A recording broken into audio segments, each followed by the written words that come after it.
Disinilah kemudian Bani Israel terpecah menjadi dua kerajaan. Ada kerajaan di sisi selatan yang disebut dengan kerajaan Yahuda, tentu dengan Yerusalem sebagai ibu kotanya.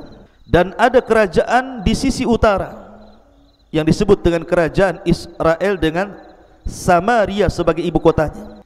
Tapi kemudian akhirnya dua kerajaan ini runtuh.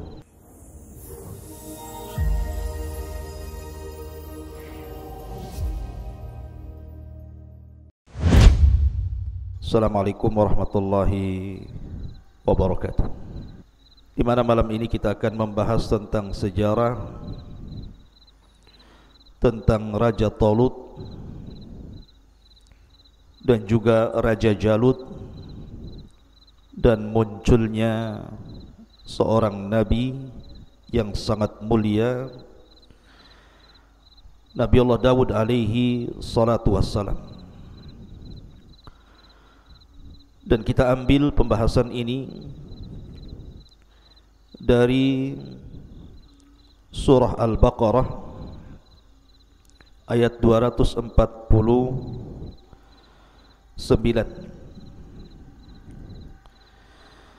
Ma'asyiral muslimin yang dimuliakan Allah Subhanahu wa taala,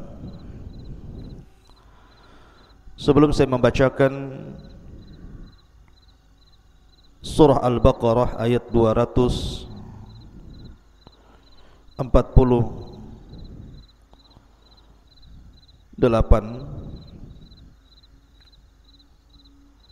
kita akan sedikit memberikan muqaddimah tentang kisah yang kemarin sudah saya jelaskan, kisah Bani Israel yang dipimpin oleh Yusha ibn Nun setelah wafatnya Nabi Musa alaihi salatu wassalam. Siapakah Bani Israel? Bani Israel, jadi Israel itu nama lain daripada Nabi Allah Ya'qub alaihi salatu wassalam. Jadi seluruh keturunan Nabi Allah Ya'qub alaihi salatu wassalam disebut Bani Israel. Dan ketika Ya'qub alaihi salatu wassalam dianugerahkan oleh Allah Subhanahu wa ta'ala banyak keturunan, sampai 12.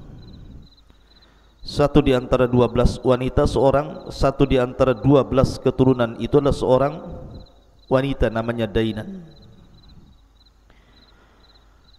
Dan dari 12 putra Yakub itu tidak semua satu ibu dan satu bapa. Karena Nabi Allah Yusuf alaihi salatu wassalam dan juga Binyamin itu dari ibu yang lain, dari istri Nabi Ya'qub alaihi salatu wassalam. Adapun Yahuda, Lawa dan yang lainnya itu hanya saudara sebapa dengan Nabi Yusuf dan Binyamin, bukan satu ibu. Singkat cerita, maka ketika Nabi Yusuf alaihi salatu wassalam dengan perjalanan yang sangat panjang sekali, intinya kemudian sampai di Mesir. Dan Allah Subhanahu wa ta'ala takdirkan Yusuf alaihi salatu wassalam dipercaya Fir'aun untuk menjadi bendaharawan Mesir. Tentu Fir'aun di sini bukan Fir'aun yang berkuasa di zaman Nabi Musa. Maka dengan kedudukan yang sangat tinggi inilah, maka Nabi Allah Yusuf alaihi salatu wassalam memboyong seluruh keluarganya dari Palestina menuju Mesir. Akhirnya kemudian seluruh putra-putra Ya'qub diberikan fasilitas, hidup megah, hidup mewah, akhirnya berketurunan. Dan menyebarlah keturunan Ya'qub dari 12 putranya di Mesir. Disinilah di permulaan Bani Israel dimulai. Ketika Nabi Yusuf alaihi salatu wassalam meninggal dunia, maka singkat cerita akhirnya Fir'aun pun memperbudak Bani Israel. Dan disitulah muncul seorang nabi yang sangat masyhur, Nabi Allah Musa alaihi salatu wassalam. Dan Musa alaihi salatu wassalam dan Harun adalah keturunan lawa, salah satu putra Nabi Yakub alaihi salatu wassalam. Maka singkat cerita, akhirnya kemudian Musa alaihi salatu wassalam menyelamatkan Bani Israel dari penindasan Fir'aun, sampai Allah subhanahu wa ta'ala tenggelamkan Fir'aun di Laut Merah, dan Allah selamatkan Musa dan pasukan Bani Israel berhasil menyeberangi lautan. Ketika kemudian Nabi Musa alaihi salatu wassalam kemudian berhasil menyelamatkan Bani Israel dengan satu tujuan atas perintah Allah Azza wa Jal, menuju Palestina, negeri yang sangat dimuliakan Allah Azza wa Jal. Banyak peristiwa yang terjadi selama perjalanan itu.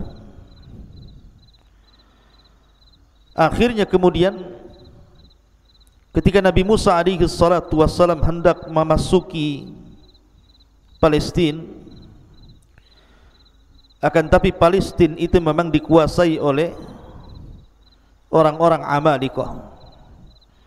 Ada yang mengatakan Amalikoh itu penduduk asli Mesir yang menguasai Palestina kala itu, wallahu alam. Atau juga yang mengatakan Farain. Musa alaihi salatu wassalam mengajak Bani Israel untuk berjihad melawan mereka. Akan tapi kemudian Bani Israel tidak mau diajak perang, bahkan mengejek nabinya dan mengatakan, idhab anta wa rabbuka faqatila, pergilah kau Musa dan Rabbmu berperang berdua sana, biar kami duduk di sini. Dan ini su'ul adab, buruknya akhlak Bani Israel terhadap Nabi Musa yang sudah menyelamatkan mereka, yang sudah ditampakkan berbagai macam mukjizat kepada mereka. Tapi begitulah Bani Israel dari zaman ke zaman. Akhirnya kemudian karena mereka tidak mau berjihad, Allah subhanahu wa ta'ala turunkan bala kepada mereka. Apa balanya? Mereka dihidupkan oleh Allah di negeri linglung yang disebut dengan Ardut Tih, yatihuna fil ardi arba'ina sana. Mereka tidak bisa keluar dari negeri itu selama 40 tahun, sampai wafatnya Nabi Musa alaihi salatu wassalam beserta saudaranya Harun alaihi salatu wassalam. Nah, setelah kemudian wafat dua nabi yang sangat mulia ini, maka tampuk kenabian dipimpin oleh Yusa ibn Nun yang sudah saya ceritakan kisahnya. Lah, di zaman Yusa ibn Nun inilah Allah subhanahu wa ta'ala muliakan Bani Israel. Kemenangan demi kemenangan dalam peperangan, melebarkan kekuasaan, sehingga Bani Israel betul-betul di atas kehidupan yang sangat layak. Rizki Allah terbentang kepada mereka. Mereka hidup tenang, hidup nyaman, hidup enak di zaman Nabi Yusa alaihi salatu wassalam. Tentu bukan karena prasangka orang-orang Yahudi hari ini dan mengatakan bahwa kenapa mereka kemudian diberikan kesenangan karena mereka mengklaim bahwa mereka adalah sya'bullah, manusia pilihan Allah. Bukan. Siapa bilang Anda manusia pilihan Allah? Hai orang-orang Yahudi, Anda bukan manusia pilihan Allah. Ketika Allah subhanahu wa ta'ala memberikan kemenangan di zaman Nabi Yusa, karena mereka memang kembali kepada Allah. In tansurullaha yansurukum, kalau kalian menolong agama Allah, Allah akan tolong kalian. Itu sudah kauni namanya, takdir kauni. Kalau seseorang lebih mendekat kepada Allah, menolong agama Allah, menjalankan perintah Allah, menjauhi larangan-larangan Allah subhanahu wa ta'ala, Allah akan turunkan berkah kepada mereka.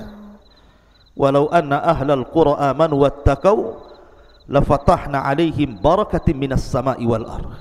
Kalau penduduk negeri itu beriman dan bertakwa, maka pasti Allah subhanahu wa ta'ala akan berkahi. Bukan karena orang pilihan Allah, memang itu sudah takdir kauni seperti itu.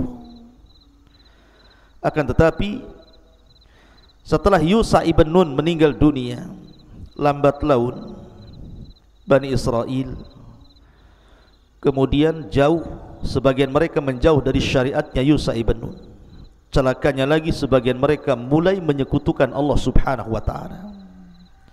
Dari sini kehinaan Allah timpakan kepada mereka. Ma'asyiral muslimin yang dimuliakan Allah azza wa jalla, secara singkat, setelah meninggalnya Yusha ibn Nun, Bani Israel itu melewati beberapa fase. Ada namanya fase Al-Qudah. Yang kedua ada namanya fase Ahdul Muluk Al-Awwal. Ada yang namanya Ahdul Muluk Al-Thani. Kemudian baru fatrah, sebuah waktu setelah hancurnya Al-Quds. Adapun Ahdul Qudot, fase Qudot, artinya Bani Israel dipimpin oleh Qudot, para hakim. Maksudnya di sini oleh para nabi. Karena Bani Israel awalnya mereka dipimpin oleh para nabi sebagai hakim mereka. Kalau ada apapun maka mereka akan diskusi dengan para nabi. Walaupun kenyataannya banyak mereka mendustakan para nabi, bahkan sebagiannya membunuh para nabi. Fariqan kadzabtum wa fariqan taqtulun. Sebagian mereka mendustakan para nabi, bahkan sebagian mereka membunuh para nabi. Naudzubillah. Baru setelah kemudian fase hakim-hakim dari kalangan para nabi ini, barulah kemudian ada namanya fase Ahdul Mulukil Awal, fase kerajaan yang dipimpin raja pertama di dalam sejarah Bani Israel. Dan raja yang pertama nanti yang akan saya kisahkan pada malam hari ini adalah Raja Talut. Tentu pilihan seorang nabi namanya Samuel. Siapa Samuel nanti kita jelaskan. Kemudian setelah Talut digantikan oleh Daud. Daud adalah seorang nabi yang menikahi salah satu putri daripada Talut. Dialah yang kemudian menjadi raja plus jadi nabi. Dan itu satu-satunya sejarah di mana Bani Israel dipimpin oleh raja plus nabi. Dialah Daud alaihi salatu wassalam, dan juga putranya Nabi Allah Sulaiman alaihi salatu wassalam. Baru kemudian fase yang ketiga setelah Nabi Allah Sulaiman alaihi salatu wassalam meninggal dunia, kemudian dipimpin oleh putranya namanya Rahba'am ibn Sulaiman. Di sinilah kemudian Bani Israel terpecah menjadi dua kerajaan. Ada kerajaan di sisi selatan yang disebut dengan kerajaan Yahuda, tentu dengan Yerusalem sebagai ibu kotanya. Dan ada kerajaan di sisi utara yang disebut dengan kerajaan Israel dengan Samaria sebagai ibu kotanya. Tapi kemudian akhirnya dua kerajaan ini runtuh karena putra Nabi Allah Sulaiman tidak seperti ayahnya dan tidak seperti kakeknya. Sampai akhirnya datang seseorang yang sangat zalim namanya Bukhtun Nasr, dan juga raja-raja sebelum dan sesudahnya menghinakan Bani Israel. Akhirnya Bani Israel kemudian di bawah hukum orang-orang Persia. Kemudian juga Bani Israel akhirnya juga di bawah hukum orang-orang Yunan. Kemudian juga Bani Israel di bawah hukum orang-orang Romawi, dan begitu seterusnya. Setiap zaman dihinakan. Naudzubillah. Tapi yang ingin saya kisahkan di malam hari ini adalah dua fase. Pertama, fase Al-Qudat, dan yang kedua fase Ahdul Mulukil Awal. Taib, ma'asyiral muslimin yang dimuliakan Allah subhanahu wa ta'ala, ketika wafatnya Yusha ibn Nun, maka terjadi kekacauan di antara Bani Israel. Sekali lagi saya katakan, Ada sebagian Bani Israel yang masih taat dengan syariat nabinya, tapi ada juga yang kemudian mereka menentang syariat nabinya, bahkan sampai masuk kepada kesyirikan dan kekufuran. Dari sini Allah Subhanahu wa taala menurunkan kehinaan kepada Bani Israel setelah sebelumnya Allah jayakan, karena mereka mulai menjauh dari syariat Allah Azza wa Jal, mulai menjauh dari perintah Allah, dan mulai melakukan larangan-larangan Allah Subhanahu wa taala. Kemudian akhirnya mereka pun diserang oleh banyak raja-raja. Banyak yang kemudian negara-negara menyerang Bani Israel. Yang sangat masyhur tentu adalah Bukhtun Nasr yang menghancurkan Palestina sehancur-hancurnya. Dan sudah saya kisahkan ceritanya. Singkat cerita, setelah kemudian Bani Israel berperang tetapi tidak mengalami kemenangan, tidak sebagaimana saat di zaman Yusha ibn Nun hidup, mereka selalu mengalami kekalahan. Maka di saat itulah kemudian hilangnya papan Taurat. Saat terjadi peperangan, banyak peperangan itu, hilang papan Taurat. Kemudian juga mereka mulai dihinakan, kehidupan mereka mulai susah. Dan yang lebih parah lagi, inqita'un nubuwah, terputusnya kenabian. Padahal Allah mengutus kepada Bani Israel itu bukan 1-2 nabi, ribuan para nabi. Jumlah nabi itu 120.000 nabi, dan kebanyakan nabi-nabi itu diutus kepada Bani Israel. Tetapi setelah kemudian Allah berikan kehinaan dengan kemudian dijajahnya Bani Israel oleh negara-negara, kemudian terus berperang dan tidak pernah mengalami kemenangan, hilang papan Taurat, mulai susah kehidupan mereka, terputus pula para nabi. Sempurna kehinaan bagi mereka. Akhirnya sebagian mereka ada yang tertawan, sebagian mereka ada yang mati dibunuh, sebagian mereka ada yang meminta suaka ke negara-negara lain, dan begitu seterusnya. Dari sinilah maka orang-orang yang berakal dari Bani Israel mulai berkumpul satu dengan yang lainnya. Barulah mereka sadar apa yang mereka lakukan. Mereka ingin taubat kepada Allah Subhanahu wa taala.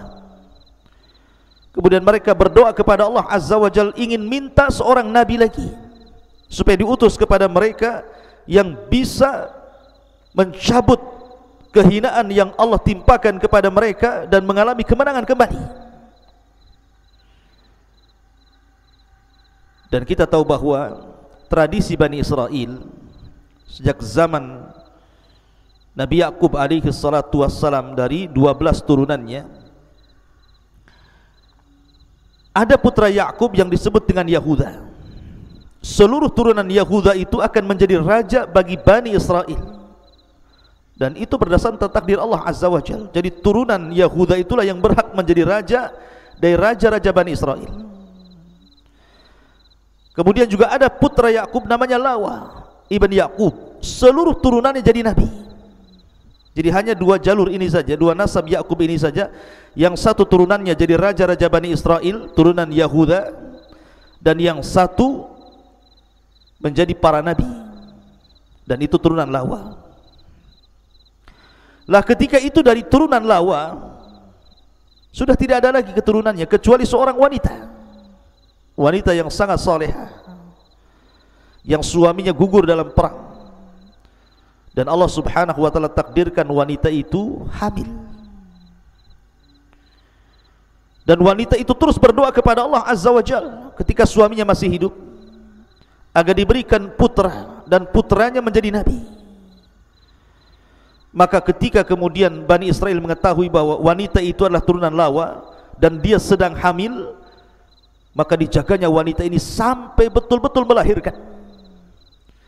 Karena khusyuknya, tawaduknya wanita yang solehah ini berdoa kepada Allah agar memiliki putra dan ingin menjadi seorang nabi. Tiba-tiba betul-betul kemudian Allah kabulkan, lahirlah seorang nabi yang disebut dengan Samuel. Dalam bahasa Ibrani, Samuel itu artinya anak dari hasil doa yang diijabah Allah Subhanahu wa ta'ala. Allah ijabah doa ibu yang sangat salehah ini. Lahirlah Samuel. Dan inilah nabi yang dimunculkan setelah sekian lama tidak ada kenabian. Sekian lama sudah tidak muncul nabi-nabi Bani Israel. Baru muncul Nabi Samuel dari seorang wanita salehah dari turunan Lawa, karena doanya yang sangat khusyuk kepada Allah Azza wa Jalla. Akhirnya tumbuh besarlah Samuel, atau disebut dengan Sam'un. Tumbuh besar dan Allah takdirkan memang menjadi seorang nabi.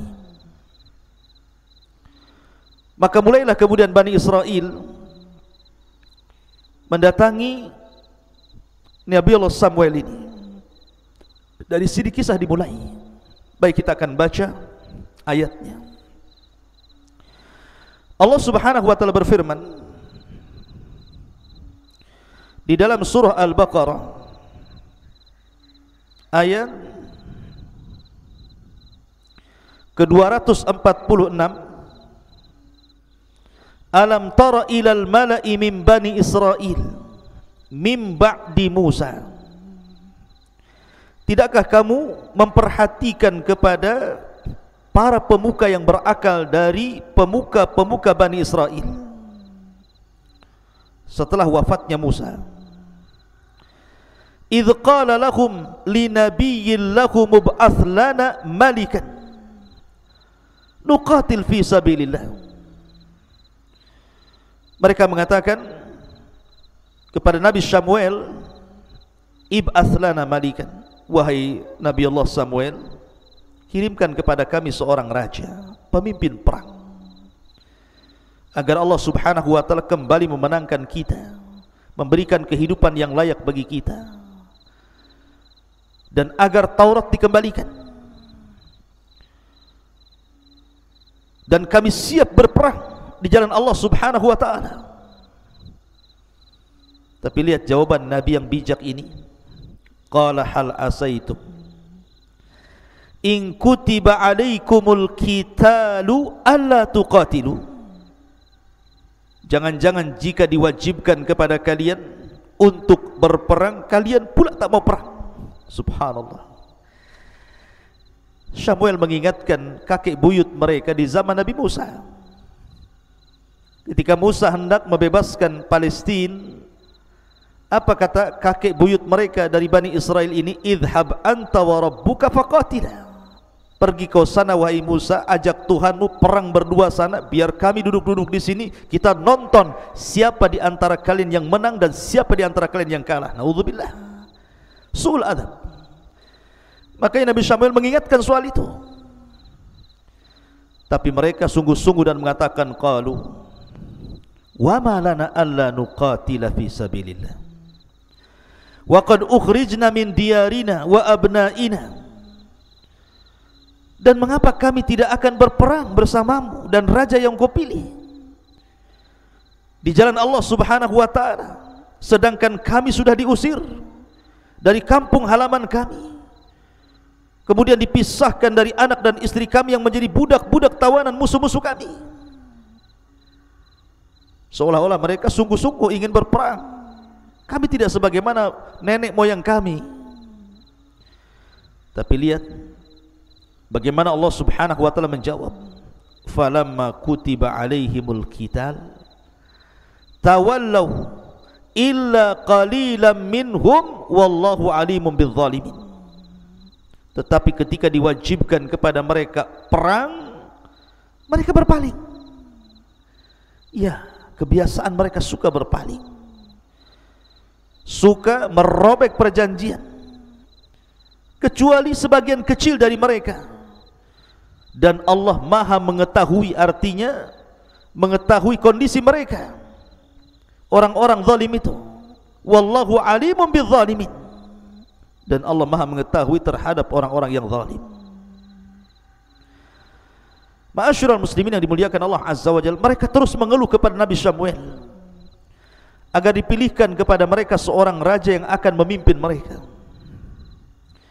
Akhirnya kemudian Nabi Allah Samuel alaihi salam mulai mencari-cari siapa yang layak untuk memimpin Bani Israel. Dan ingat, Syamuel nasabnya ada yang mengatakan Syamuel itu bin Bali bin Alqamah bin Yarham bin Al-Yahu bin Tahu bin Sauf bin Alqamah bin Mahith bin Ausa sampai kepada Ya'qub alaihi salatu wassalam. Ma'asyiral muslimin yang dimuliakan Allah subhanahu wa ta'ala, tentu dia turunan Lawi karena dia seorang nabi kan. Tentu dia turunan putra Ya'qub namanya Lawi. Ma'asyiral muslimin yang dimuliakan Allah azza wa jalla, ketika itu ada seorang anak muda yang fakir, yang miskin, namanya Talut. Ada mengatakan Talut ini bekerja sebagai sakah, tukang mengairi ladang orang, diupah, miskin. Ada yang mengatakan dabbag, tukang menyamak kulit kemudian dijual kulitnya. Tapi juga ada yang mengatakan ra'il ghanam, dia tukang pemelihara kambing orang, kemudian diupah. Pokoknya kehidupannya sangat fakir, sangat miskin. Akan tapi walaupun demikian, Talut ini Allah lebihkan. Dia memiliki kekuatan fisik yang luar biasa, karena disebutkan sifat-sifat Talut itu, rajulan tawilal qamah, dhakhman hasanat tarkib, matinal a'sab, qawiyah dzakiyah, aliman mudabbiran. Jadi seorang laki-laki yang tinggi besar, memiliki badan kekar, otot-otot yang sangat kuat, orangnya cerdas, orangnya berilmu dan pandai menata, memiliki kecerdasan yang luar biasa. Suatu ketika Talut dan kawannya ini kehilangan kambing tuannya. Jadi setelah dia mengembala kambing, dihitung kambingnya kurang, rupanya hilang. Karena dia takut dengan tuannya, karena ini amanah, dia bekerja masalahnya. Dia mencari sampai ke perbatasan kota. Lah kata kawannya, kita sudah terlampau jauh meninggalkan tempat gembala kambing kita, dan kita sudah mendekati kota ini. Lah kawannya ini kenal dengan Nabi Allah Samuel, dan dia mengatakan, sungguh kita ini sudah dekat dengan kota dan sudah dekat dengan rumahnya seorang Nabi Bani Israel, Syamuel. Bagaimana kalau seandainya kita mampir di rumahnya, kita minta nasihat, wajangan seorang Nabi sebelum kita pulang. Maka akhirnya Talut pun mau diantar ke rumahnya. Setelah sampai di rumah Syamuel, maka Syamuel itu melihat Talut agak lain. Setelah kemudian memberikan nasihat, kemudian terjadi dialog antara Talut dan Syamuel, Nabi Allah Syamuel. Rupanya Syamuel melihat ada sisi yang positif dari Talut ini, ada sisi kebaikannya, ada sisi kecerdasannya. Kemudian Samuel pun mengatakan, kenapa kau sampai di tempat ini? Kemudian diceritakanlah dia kehilangan kambing peliharaannya. Kata Samuel, sesungguhnya kambing itu akan kembali ke tempat yang engkau menggembala di situ. Dia sedang menuju sana, pulang sana. Tetapi ada sesuatu hal yang sangat besar yang akan terjadi kepadamu. Engkau akan memimpin Bani Israel. Kagetlah Talut ini, siapa saya? Tiba-tiba kemudian seorang Nabi mengatakan seperti itu. Tapi tidak ditanggapi. Talut pun pulang. Dari sinilah maka Allah Subhanahu wa taala katakan, wa qala lahum nabiyyuhum innallaha qad ba'atsa lakum Taluta malika. Dan berkata kepada mereka nabi mereka Syamuel,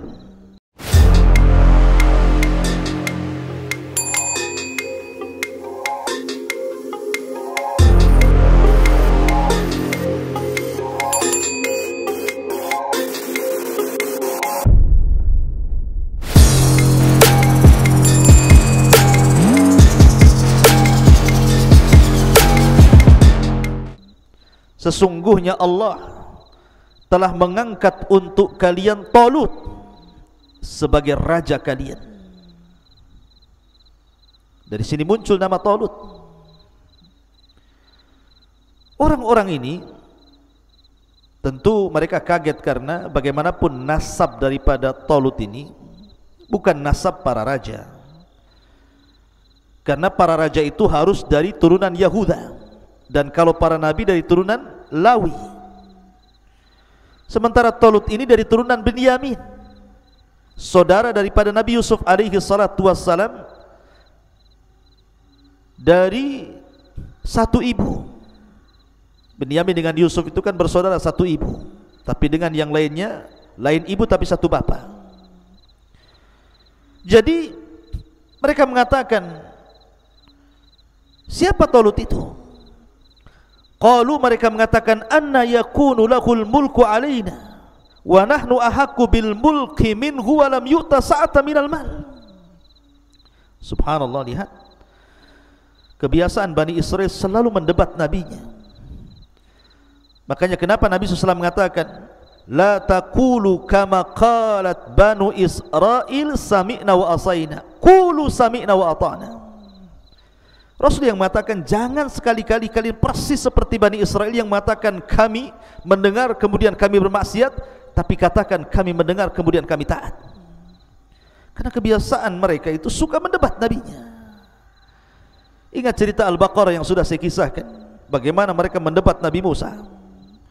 Kemudian setelah diseberangkan dan diselamatkan dari Fir'aun, melihat ada kaum yang sedang menyembah berhala, mereka pun meminta kepada Musa, ij'al lana ilahan kama lahum aliha, jadikan banyak Tuhan sebagaimana mereka banyak Tuhan.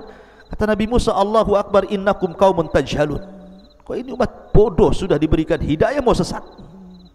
Ya. Lah di sini juga sama. Anna yakunu lahul mulku alaina wa nahnu ahaqqu bil mulki minhu wa lam yu'ta sa'atan minal mal. Mereka mengatakan, bagaimana mungkin Talut memperoleh kerajaan atas kami, sedangkan kami lebih berhak dengan kerajaan itu daripada si Talut, dan dia tidak diberikan kelapangan dan harta kekayaan yang banyak. Macam mana dia akan memerintah kami? Subhanallah. Ya. Lihat bagaimana jawaban Nabi Samuel. Seolah-olah Nabi Samuel ingin mengatakan, kenapa aku pilihkan Talut kepada kalian? Karena Talut itu dilebihkan 3 perkara yang kalian tidak punya. Yang pertama, qala innallaha astafahu alaikum, sungguh Allah telah memilihnya menjadi raja untuk kalian. Sebenarnya 1 perkara saja sudah cukup, Allah yang pilih. Kalau Allah yang pilih, selesai. Beda kalau kita yang pilih, belum tentu selesai. Tapi kalau Allah sudah pilihkan seseorang, pasti orang ini bukan orang kaleng-kaleng. Memang Allah persiapkan dia untuk menjadi pemimpin. Ditambah-tambah yang kedua, Allah Subhanahu wa taala katakan wa zadahu bastah, dan diberikan kelebihan kekuatan fisik yang luar biasa. Bastah itu kelebihan yang banyak pada 2 perkara. Pertama, fil ilmi, dia punya ilmu, kalian tidak punya. Dia memiliki kecerdasan, kalian tidak punya. Dan yang ketiga, bastatan fil jismi, dan dia juga orangnya fisiknya kuat. Jadi selain orang pilihan, 1, yang kedua Allah cerdaskan, 2, yang ketiga jasadnya, fisiknya memang kuat. Talut ini, makanya wajar Allah pilihkan untuk kalian. Kemudian Allah Subhanahu wa taala berfirman, wallahu yu'ti mulkahu man yasha wallahu wasi'un alim, dan Allah memberikan kerajaannya kepada siapa yang dikehendaki. Bukan kalian berkehendak, Allah yang berkehendak. Karena kalau Allah yang berkehendak, kun fayakun. Tapi kalian berkehendak belum tentu kun fayakun. Kun Allah mengatakan, dan Allah maha luas keutamaannya. Allah berikan keutamaan siapa yang dikehendaki. Dan alimun, maha mengetahui tentang siapa Talut dan kondisi kalian. Ma'asyiral muslimin yang dimuliakan Allah Subhanahu wa taala. Kemudian mulailah mereka meminta alamat. Taib, kalau memang Talut berhak menjadi raja kami, kira-kira apa alamatnya?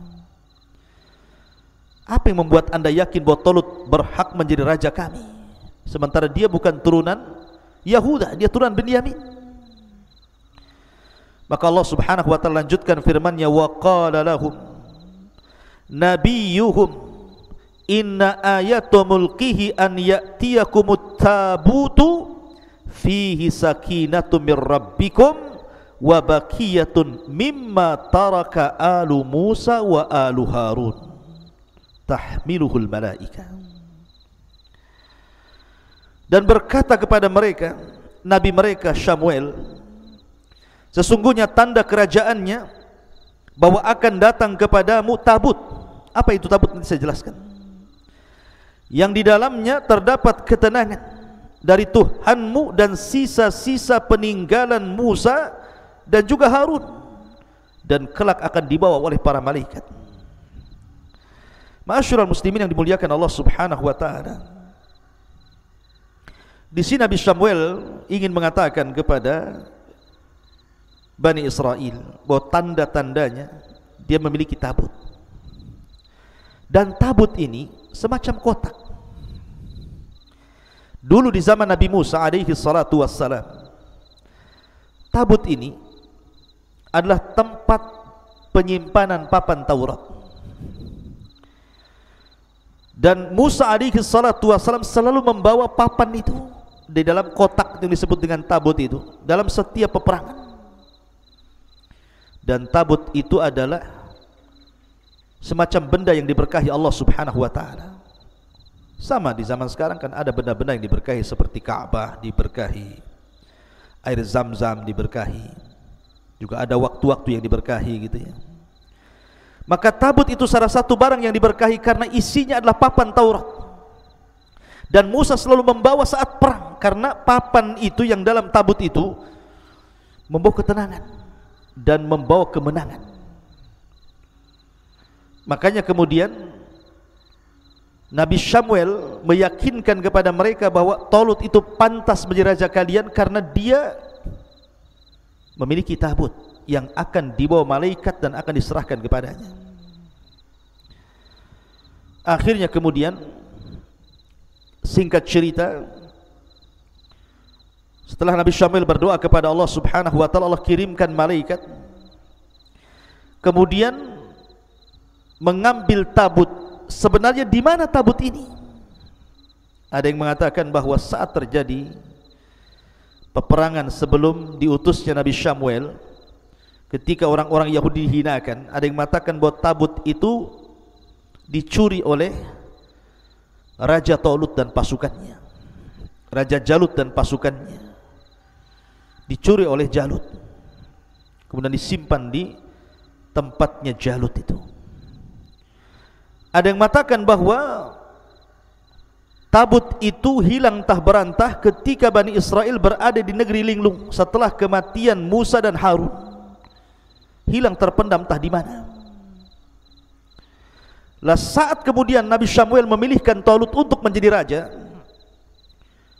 maka malaikat mencuri atau mengambil dari Jalut, kemudian diangkat, dibawa terbang kotak itu, dan disaksikan oleh mata-mata Bani Israel.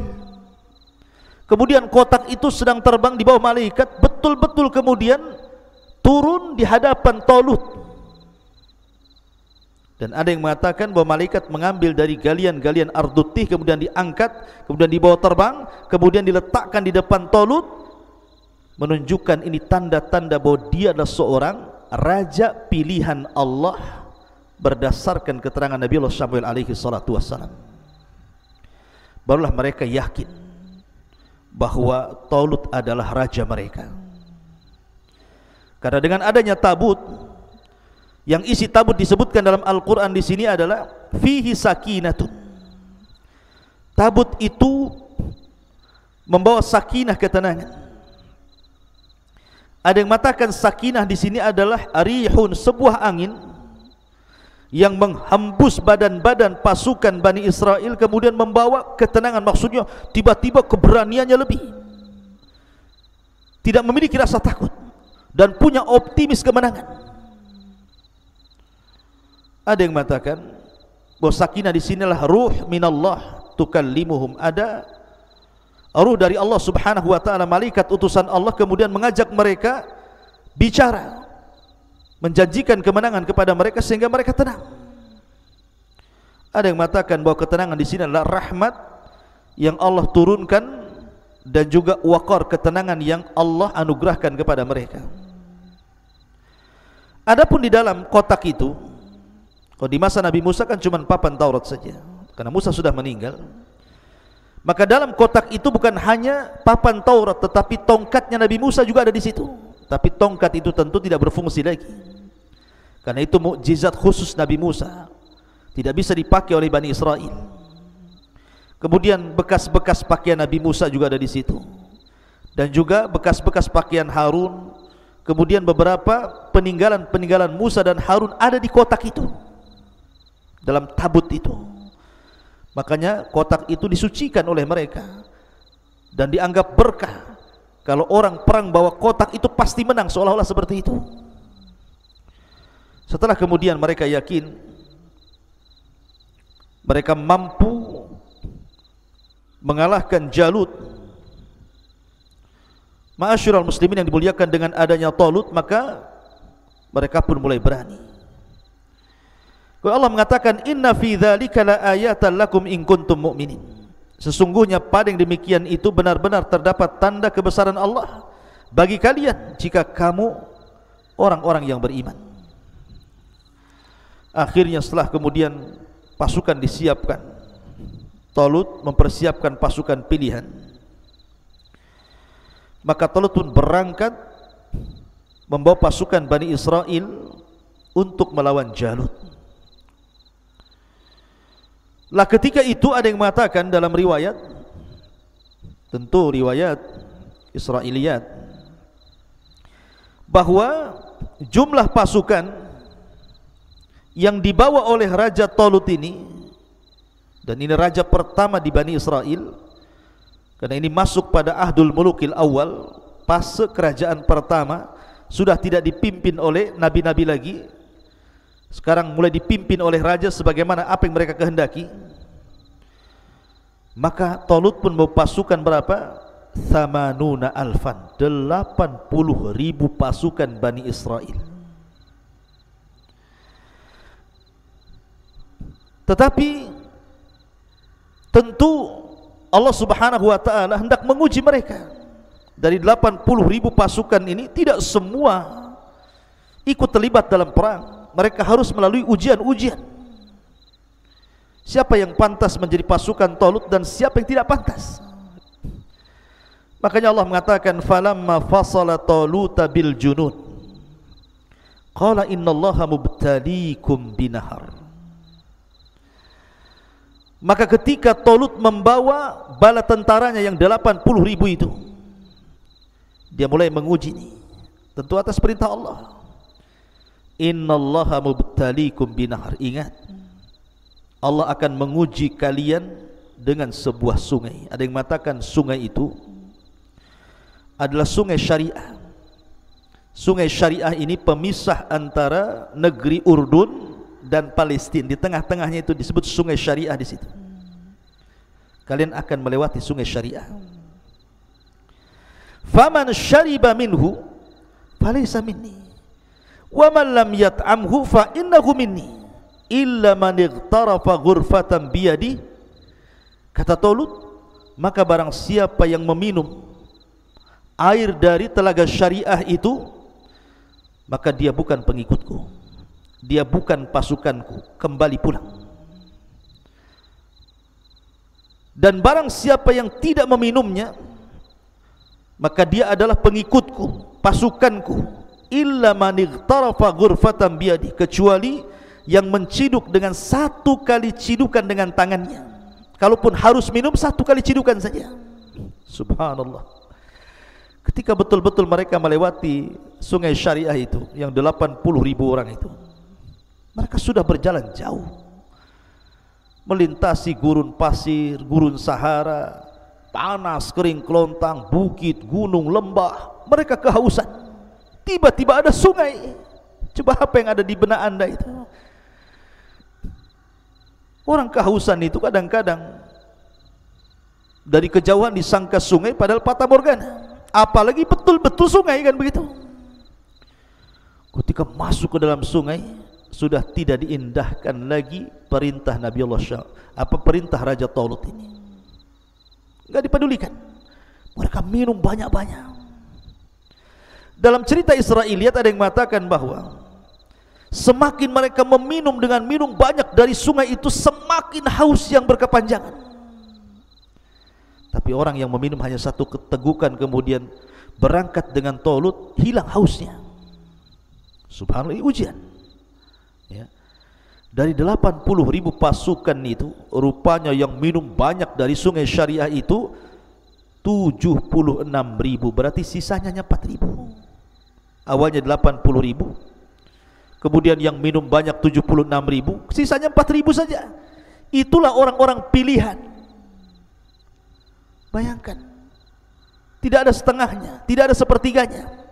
Dari 80.000, sisanya hanya 4.000 yang bertahan. Yang 76.000 tumbang. Mereka tidak layak untuk menjadi pengikut dan tentara Talut rahimahullahu ta'ala. Maka Talut pun hanya membawa 4.000 pasukan ini. Maka Allah subhanahu wa ta'ala kemudian memberikan ujian yang kedua. Falamma jawazahu huwa walladhina amanu ma'ah. Ketika dia Talut menyeberangi sungai itu dan orang-orang yang beriman yang bersamanya, qalu, mereka berkata, la taqatana al-yawma bijaluti wa junudi. Nampaknya kami tidak kuat lagi pada hari ini wahai Talut melawan tentara Jalut yang sangat kuat. Subhanallah, ini 4.000 pasukan nih, padahal sudah pilihan nih. Ketika betul-betul melihat Jalut dan tentara yang sangat kuat, yang sangat banyak, mulai ciut dari 4.000 ini. Ini ujian kedua nih. Rupanya apa yang terjadi ketika berjumpa dengan Jalut dan pasukannya, berpaling 3.686 orang, sisanya hanya 314 orang. Jadi sisa tentara pilihan itu cuma 314 orang dari 80.000. Setelah berkurang 76.000, berkurang 3.000 lebih, akhirnya sisanya hanya 314. Dan 314 ini berdasarkan hadis Bara bin Azib radhiyallahu anhu. Ketika dia mengatakan, kunna nuhadditsu anna iddata ashabil badri mithla ashabit Talut. Kata Bara bin Azib radhiyallahu anhu dalam hadis yang sahih, bahwa jumlah pasukan Rasul saat perang Badar itu persis seperti jumlah pasukan Talut saat melawan Jalut, 314 orang. Ma'asyiral muslimin yang dimuliakan Allah subhanahu wa ta'ala. Kemudian orang-orang yang masih teguh, yang 314 orang ini mengatakan, qala alladziina yadhunnuna annakum mulaqullah kam min fi'atin qalilatin ghalabat fi'atan katsiratan biidznillah wallahu ma'as sabirin. Maka orang-orang pilihan yang sisanya hanya 314 orang ini mengatakan, berkatalah mereka yang sangat yakin bahwa mereka akan berjumpa dengan Allah, betapa banyak kelompok yang kecil mampu mengalahkan kelompok yang besar karena izin dari Allah subhanahu wa ta'ala, dan Allah beserta orang-orang yang sabar. Dan subhanallah, di zaman Nabi SAW, apa yang terjadi dengan Talut juga terjadi dengan Nabi SAW dalam perang Badar. Pasukan Rasul 314 orang, sementara pasukan musuh 1.000 lebih. Tapi betapa banyak kelompok yang kecil mampu mengalahkan kelompok yang besar karena izin Allah subhanahu wa ta'ala. Begitu yakinnya mereka. Ma'asyiral muslimin yang dimuliakan Allah azza wa jalla, kemudian Allah mengatakan, walamma barazu li Jalut wa junudi qalu rabbana afrigh alaina sabran wa tsabbit aqdamana wansurna 'alal qaumil kafirin. Dan ketika mereka maju melawan Jalut dan tentaranya yang sangat kokoh dan kuat itu, orang-orang yang tersisa hanya 314 orang pilihan ini mengatakan, berdoa kepada Allah, Rabbana afriq alaina sabra, ya Allah limpahkan kepada kami kesabaran. Minta sabar. Ini pasukan banyak, kalau tidak sabar berpaling mereka. Wa tsabbit aqdamana, kokohkan langkah-langkah kami, jangan berpaling. Wansurna 'alal qaumil kafirin, dan berilah pertolongan kepada kami untuk menghadapi orang-orang kafir.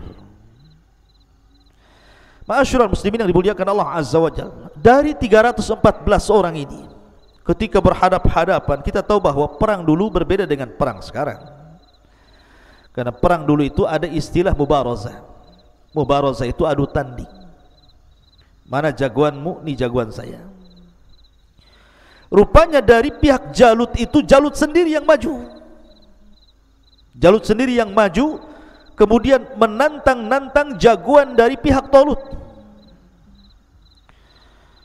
Ma'asyiral muslimin yang dimuliakan Allah Azza wa Jalla, tiba-tiba kemudian satu pasukan pun tidak berani melawan Jalut. Padahal Talut sudah merintahkan, maju satu di antara kalian lawan Jalut. Tidak bergeming.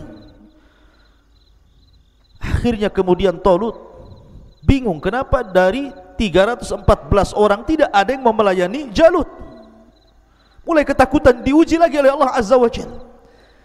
Sampai akhirnya Talut menjanjikan sesuatu, kalau di antara kalian ada yang bisa membunuh Jalut, kunikahkan dia dengan putriku, dan dia berhak mendapatkan kerajaan sepeninggalku.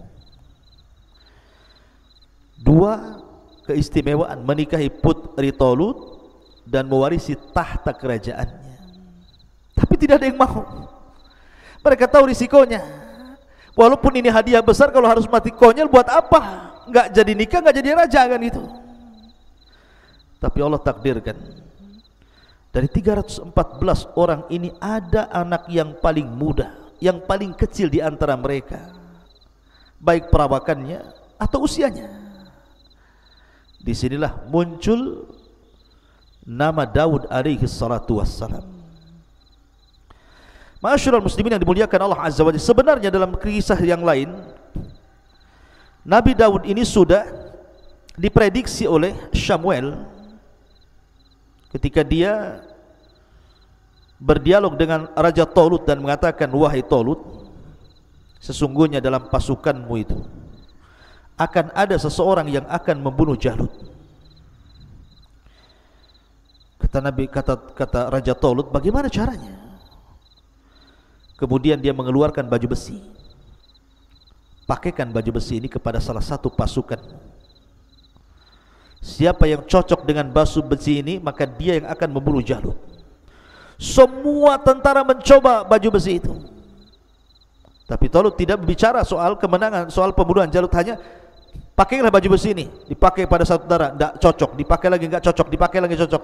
Terakhir rupanya cocok kepada badannya Nabi Daud alaihi salatu wassalam. Dengan sebab itulah Daud membunuh Jalut. Ada yang mengatakan bahwa tatkala kemudian Daud alaihi salatu wassalam ini hendak berperang, karena Daud ini kan memiliki orang tua, seorang pejuang juga di masa sebelumnya, dan memiliki 6 putra. Yang paling kecil Daud alaihi salatu wassalam, lain nanti kisahnya ada sendiri.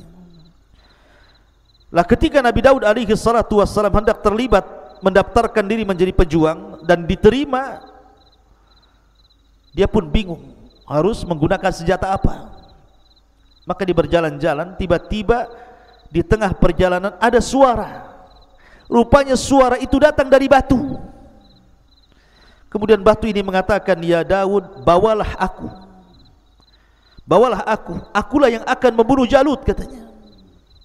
Dan tidak heran kalau batu ini bisa bicara, karena di zaman Nabi Musa alaihi salatu wassalam saja, ketika Nabi Musa alaihi salatu wasallam diuji oleh Allah Azza wa Jalla dan diuji oleh Bani Israel karena tidak mau mandi bareng dengan Bani Israel, sehingga Bani Israel kemudian menuduh Musa itu punya penyakit kulit. Padahal Musa tidak memiliki penyakit itu, bahkan badannya paling indah di antara seluruh badan-badan Bani Israel. Tapi terus mereka mengejek Nabi Musa. Jadi ketika Nabi Musa mandi, pakaian diletakkan di batu, batu itu jalan. Dikejar-kejar Nabi Musa, dan auratnya nampak kala itu. Rupanya batu itu terus berjalan melintasi Bani Israel yang sedang mandi. Barulah mereka melihat jasadnya, fisiknya Nabi Musa. Rupanya mereka sadar bahwa itulah fisiknya Nabi Musa, tidak ada yang lebih indah dibandingkan dirinya. Subhanallah. Ma'asyiral muslimin yang dimuliakan Allah Subhanahu wa taala, begitulah Nabi Musa. Rahimallahu akhi Musa, kata Rasul, laqad udhiya bi aktsar min hadza. Sungguh Allah merahmati Nabi Musa yang sudah diuji lebih banyak dibandingkan ini. Ma'asyiral muslimin yang dimuliakan Allah Azza wa Jalla, akhirnya kemudian Allah Subhanahu wa taala mengatakan, fahazamuhum biidznillah wa qatala Dawud Jalut wa atahu Allahul mulka wal hikmah wa 'allamahu mimma yasha. Maka mereka pun mampu mengalahkan Jalut. Pasukan Talut mampu mengalahkan Jalut dengan izin Allah. Semua kemenangan atas izin Allah. Dan Daud, dari sinilah muncul nama Daud. Dan Daud membunuh Jalut. Kemudian Allah memberinya kerajaan dan hikmah, dan mengajarinya dari apa yang ia kehendaki. Jadi ketika kemudian Talut meminta kepada pasukannya lawan Jalut, tidak ada yang berani. Rupanya Daud ini berani, dia maju ke depan hanya dengan membawa tepel dan batu yang di tangannya. Ketika Jalut mengatakan abrizu ilayya man yuqatiluni, tampakkan kepadaku siapa yang akan adu tanding denganku. Kata Jalut, fa in qatalani falakum mulki wa in qataltuhu falyamulkukum.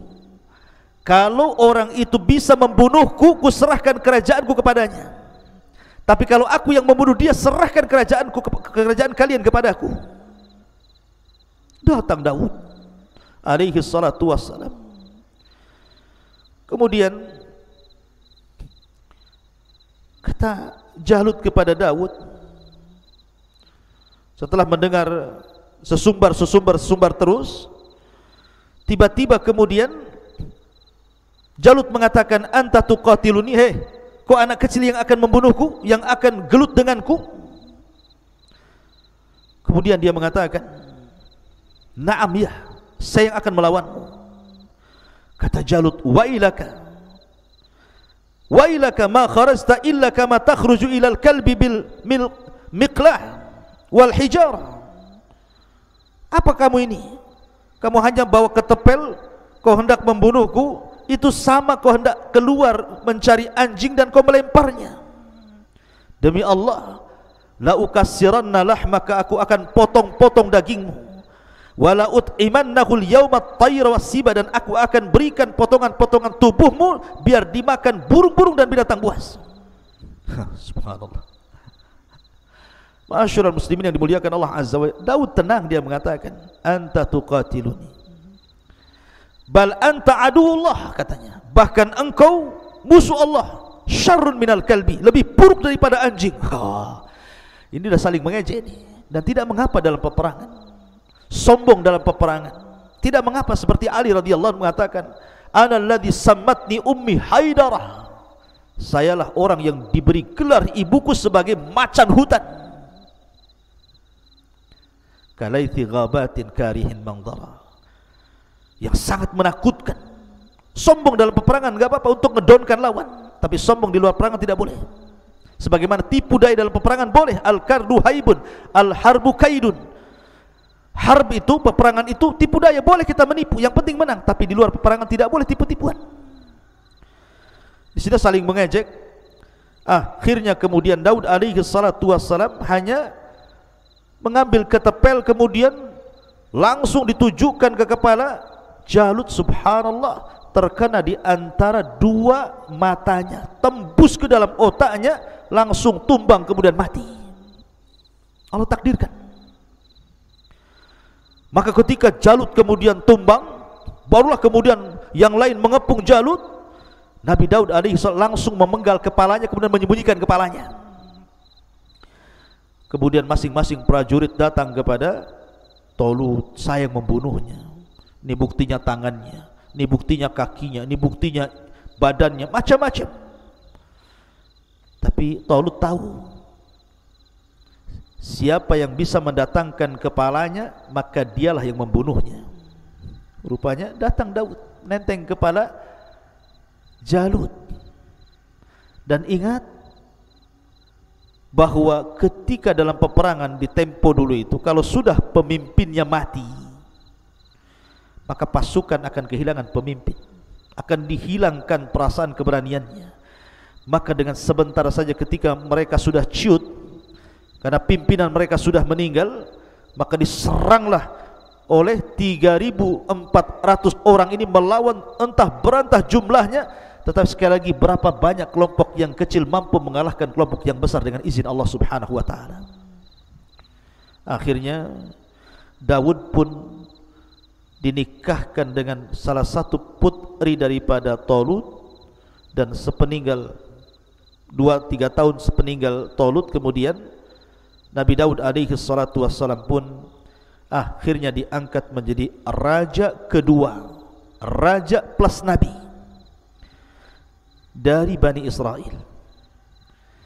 Makanya Allah Subhanahu wa taala mengatakan, walaula daf'ullahi an-nasa ba'dahum bi ba'din la fasadatil ardu walakinallaha dzu fadlin 'alal alamin. Tilka ayatullah natluha 'alaika bil haqq wa innaka laminal mursalin. Dan kalau Allah tidak melindungi manusia, sebagian mereka dengan sebagian yang lainnya, niscaya rusaklah bumi ini. Tetapi Allah mempunyai karunia yang sangat luas, yang melimpah di seluruh alam. Dan Allah berikan karunia Daud sebagai sebab penyebab kematian Jalut. Itulah ayat-ayat Allah kami bacakan kepada wahai Muhammad dengan benar, dan sesungguhnya engkau wahai Muhammad adalah benar-benar termasuk di antara para rasul.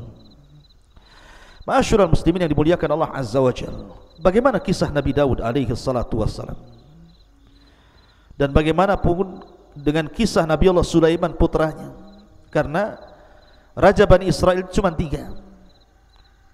Talut dia raja saja, kemudian Daud raja plus nabi, kemudian Nabi Allah Sulaiman juga raja plus nabi. Setelah Nabi Allah Sulaiman, maka tidak ada lagi yang rangkap jabatan raja plus nabi, yang ada kekacauan dan kekacauan.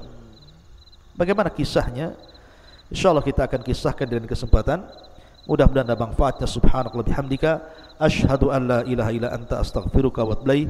Allah ta'ala alam. Assalamualaikum warahmatullahi wabarakatuh. Intinya bahwa tolong berakhlak kepada Allah. Membahas tafsir dari surah Al-Imran. Lahirlah Imam Muslim, Abi Dawud, Tirmidzi, Ibnu Hibban. Jadi ketika Yunus alaihi salatu wassalam terkena undian itu,